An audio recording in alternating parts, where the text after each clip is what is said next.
Good day, YouTube. I'm your teacher, Alex. And today we'll be going over the 3 pronunciations of the letter X.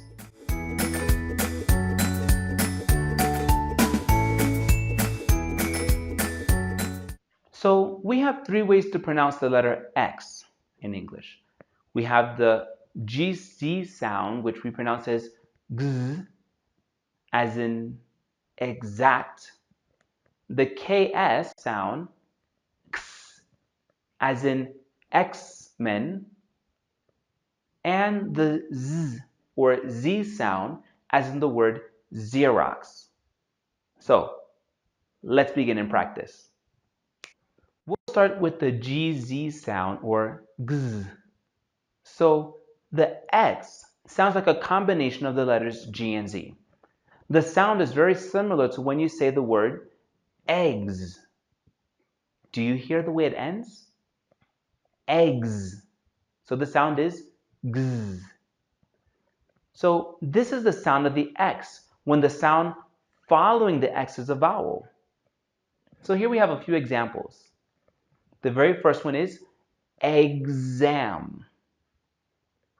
Exam. The next one here, example. Example.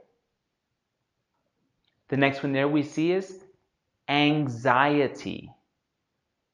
Anxiety.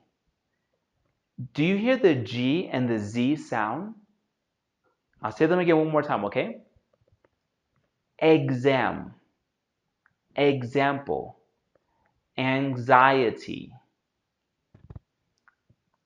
Now the sound of the X will sound like a combination of the letters K and S if the first or the second syllable is stressed, or if it's followed by a consonant. So, for example, this first one, remember, has the KS sound, X.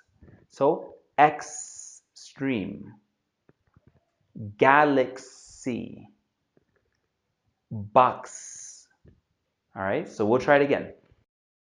Extreme, galaxy, box. So here's a quick fun fact. Most of the words where the X sounds like the KS sound, X, they have Latin origins. So for all my Latino friends out there on YouTube, these should be easier for you to pronounce. So the last sound of the X is when it sounds like a Z. If you're not sure how to make that sound, just think of a bee or a fly as it flies past you.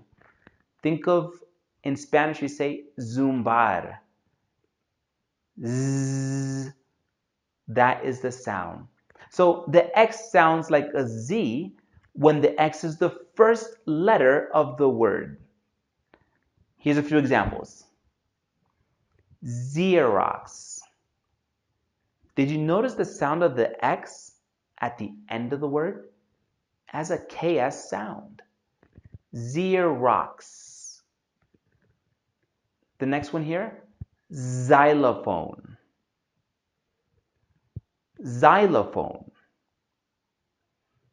So that's it for today, YouTubers. So don't forget to hit like just below the screen and subscribe if you haven't already done so. Have a great day. Bye-bye.